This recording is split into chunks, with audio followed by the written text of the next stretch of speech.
volvieron a traer la propuesta de la megaprisión al estilo de Bukele, ¿no? Pero se les olvida que en 2001 dejaron salir por la puerta delantera al Chapo Guzmán. Arturo dio clases de periodismo a Adela y clases de política a panista retirado. Yo iniciaría por decir, Adela, que lamento muchísimo que estemos llegando ya al extremo de la construcción de narrativas falsas porque responde a una estrategia de la derecha y que tiene nombre, que tiene apellido, que tiene participantes, en donde incluso yo escuché a un Juan Zavala decir que pues no importa que alguien haga un señalamiento de una fuente no verificada, en donde diga, fíjense que obtuve información de la persona que me contó que le contaron que había gente informando al gobierno de Estados Unidos. Un medio de comunicación serio, pero que no es excluyente a lo que ha venido sucediendo incluso en los últimos días en México. Vimos una columna de quienes piensan que el personaje que le escribió en el Universal, ni siquiera lo voy a mencionar, tenía o validaba un razonamiento respecto a ciertas declaraciones que asumió que había dado Carlos Monsiváis, ¿no? Que primero en su naturaleza era curioso porque eran profundamente homofóbicas, y segundo, trataban de descalificar con la trampa de que quien tratara de defenderlo, pues entonces podría resultar homofóbico, ¿no? Tuvo que salir la familia a pedir que se corrigiera. El diario, el Universal, sí tuvo no el mismo alcance que se hubiera deseado tener al momento de publicar la disculpa pública, que por cierto solo se la ofreció a los familiares y no a Andrés Manuel López Obrador, y se parece también mucho, ¿no?, a esta otra narrativa que sale también de un periódico en Acción Nacional, el Excelsior, por ejemplo, en donde una periodista dice, para construir una narrativa de que Noroña está utilizando la figura del nepotismo, pues le construyen hasta un hijo, ¿no? O sea, cosas inconcebibles. Es decir, le creamos un hijo en función de que alguien y una fuente me dijo en el Senado, mismo escenario, y entonces como este hijo creado trabaja para él y gana tanto, pues hay nepotismo. Imagínate, Adela, a dónde hemos llegado en esta estrategia coordinada de la oposición por construir noticias falsas. ¿Qué es lo grave de este tema? Lo grave es que la fuerza de la primer nota nunca va a ser equivalente a la fuerza de la réplica. Es decir, nosotros, por ejemplo, analizamos en herramientas que existen hoy que te permiten ver el alcance de las publicaciones digitales. Y eso es una estrategia de comunicación clara de la derecha. Lo decía el propio Jorge Castañeda en un espacio en donde decía, bueno, lo único que le queda a la oposición es construir mentiras, pero mentiras en serio, ¿no?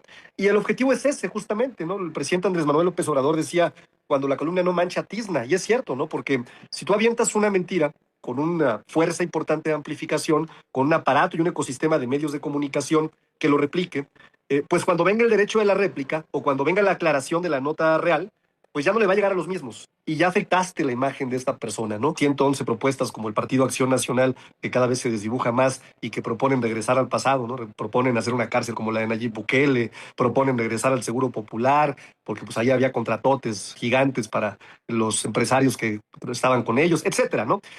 Me parece que ante la falta de propuestas han optado por una estrategia que la vemos reflejada permanentemente, ¿no? Permanentemente estamos viendo la construcción de narrativas falsas, sin importar los alcances que tengan, que son absolutamente falsas, y te di dos ejemplos que son clarísimos, donde incluso ya hay una aclaración por parte del medio de comunicación, pero no importa, porque el efecto es el efecto escopeta, ¿no? La escopeta que tiene, a diferencia de una bala normal, pues la escopeta tiene una amplificación de todos los impactos balísticos, ¿no? Decirle yo a quien me esté escuchando que en el mundo el periodismo trabaja con fuentes, ¿sí?, y en muchas ocasiones la fuente es anónima. Yo no sé si no se sabe aquí y no estamos en obligación de revelar nuestras fuentes. De hecho, son sagradas las fuentes. La ley mexicana incluso la ha querido quitar Morena. Pero la ley mexicana, bueno, pues cuando yo estaba en la legislatura hubo iniciativas al respecto de querer acotar este tema de las fuentes. Y dice, la novedad es que hay varios funcionarios de Morena, según sus fuentes, según le dice al periódico con quien tiene el diálogo del propio gobierno de Estados Unidos y demás, que varios personajes, entre ellos pues gobernadores y funcionarios de primer nivel, incluso legisladores, cita el reportaje, de propio Morena, se están acercando con el gobierno de Estados Unidos, tratando de colaborar, buscando señalar responsabilidad hacia algunos de los otros implicados del propio Morena, o bien entrar en un diálogo buscando ellos salvarse, ¿no? Okay. Reitero lo mismo, se me hace que es muy peligroso, Adela, la lógica que pone sobre la mesa Juan Zavala, porque entonces está sujeto a la privacidad de las fuentes para que el día de mañana te puedan difamar, ¿no? Y por eso yo puse el ejemplo del Universal y del Excelsior. Ahora, no difamaron a nadie, Arturo. Me parece que son diarios que han construido, para bien o para mal, una historia en nuestro país de años, ¿no? En ambos casos, quizás no lo sabe Juan, pero tienen códigos de ética, los medios de comunicación. El Universal tiene un código de ética y el Excelsior tiene un código de ética también. Los códigos de ética incluyen incluso para sus editorialistas, para sus columnistas, que se trate de apegar a la fuente verificada o a la prueba verificada. Eso se solicita, se pide como algo deseable, ¿no? Y luego viene la réplica y resulta que estaban equivocadas o equivocados. En ese universo de información que ya se generó allá afuera, vienen elementos de desinformación, de difamación, por supuesto, y sin duda de afectación a la vida pública de un ente moral, de un ente que sea una persona física. Y creo que ese es el debate que yo pongo sobre la mesa, porque yo sí lo veo, Juan, como una estrategia de comunicación coordinada, como un ecosistema coordinado. Y basta con ver, aquí tengo un reporte de cómo se replicó, por ejemplo, la nota del Universal, que hoy sabemos que fue una mentira. Fíjate, la replicaron 197 medios tradicionales. La respuesta la difundieron 42 medios tradicionales. O sea, de los 197, solamente 42 le dijeron a su público, ¿no?, que era falsa la información. Y creo que es el debate, porque el día de mañana yo no quisiera que inventaran nada en contra tuya, o en contra de Damián, o en contra mía incluso, ¿no? Que no fuera real, ¿no? Y entonces por eso me parece que sí es un tema que es motivo de análisis, aunque yo personalmente creo que es muy difícil poderlos convencer, porque creo que es parte de la estrategia de comunicación en la que se han montado los opositores. Por lo menos lo tengo más claro en el PRI, en el PAN y en los grupos de derecha que encabeza Salinas Pliego y otras personas más, ¿no? Y que piensan que esta estrategia de comunicación y de erosión va a afectar a nuestro movimiento. Son señalamientos creíbles basados en señalamientos y acusaciones e información que en México tenemos. Por ejemplo, déjame agarrar el caso de Tamaulipas. La declaración de la subdelegada de Morena sobre el financiamiento de Sinaloa de parte del crimen involucra al gobernador de Tamaulipas, por ejemplo. Eso es en México. Hay muchísimos señalamientos al respecto, incluyendo el señalamiento de su posible pérdida de visa. El tema de que estén de informantes, repito, es creíble porque hay informantes ya documentados. El nuevo partido político Somos México. Si me permiten los compañeros, yo empezaría por decir, uno, pues qué bueno que se autorizó el registro de esta organización política, el nuevo partido con los viejos políticos, porque había esta narrativa de todos ellos de que el gobierno, el régimen, el oficialismo no los iba a dejar pasar, y fue todo lo contrario, ¿no? Eso sí, ¿no? Al parecer van a tener que cambiar su nombre y yo quiero hacerle algunas recomendaciones a Costa Naranjo. Desde aquí podrían ser Somos lo peor de México, ¿no? O Somos el desperdicio de los partidos políticos, o Somos el México de los privilegios, ¿no? Porque cuando uno ve quiénes integran, pues ni más ni menos que a este partido político, pues bueno, pues está Guadalupe Acosta Naranjo, ¿no? Este ex militante del PRD, ¿no? Vemos también, y es curioso, porque yo escuchaba a Acosta Naranjo decir algo así como, vamos a alcanzar el próximo año 8% del porcentaje electoral, así como Morena lo hizo en su primer año, ¿no? Y yo digo, bueno, pues es que no se parece ni nada con Morena. Nosotros nacimos como un movimiento social desde abajo, desde el pueblo, ¿no? Mientras que ellos vienen, pues evidentemente, de una serie de personajes que todas y todos conocemos y que han sido parte de un sistema político que ha tenido muchos privilegios, ¿no? Escuchaba también a Costa Naranjo, por ejemplo, decir, es que tienen secuestrado al Poder Judicial. Curioso, ¿no? Porque cuando volteamos a ver que tienen 3 exministros de la Suprema Corte de Justicia que forman parte de su red de integrantes y perfiles de apoyo, pues más bien lo que extrañan es la posibilidad de volver a los privilegios del pasado, ese poder judicial que condonaba impuestos, a ese poder judicial que estaba al servicio de este sector de personajes, ¿no?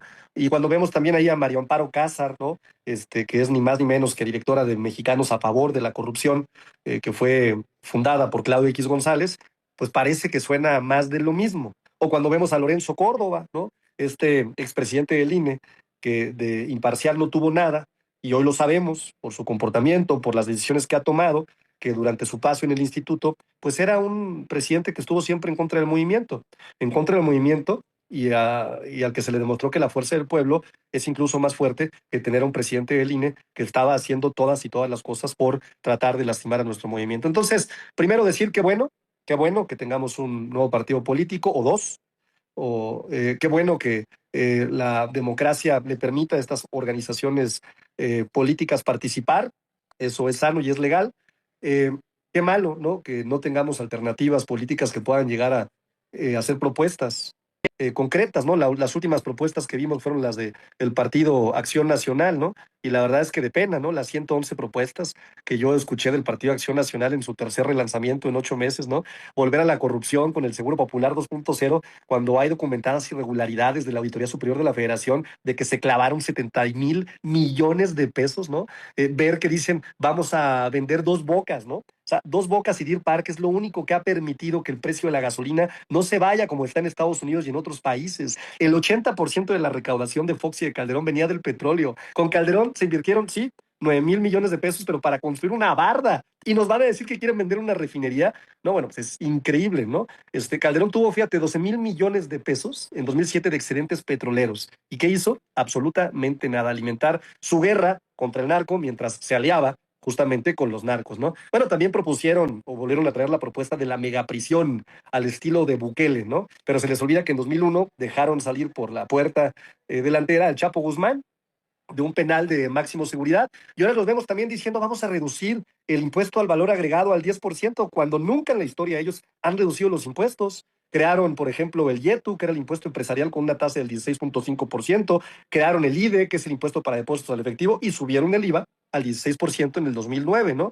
Y pues con eso tú te das cuenta que las propuestas, las 111 propuestas del Partido Acción Nacional, lo único que te dicen es regresemos al pasado. Regresemos a los privilegios, regresemos a lo que dejó en la pobreza a millones de mexicanas y mexicanos. Un abrazo. Gracias.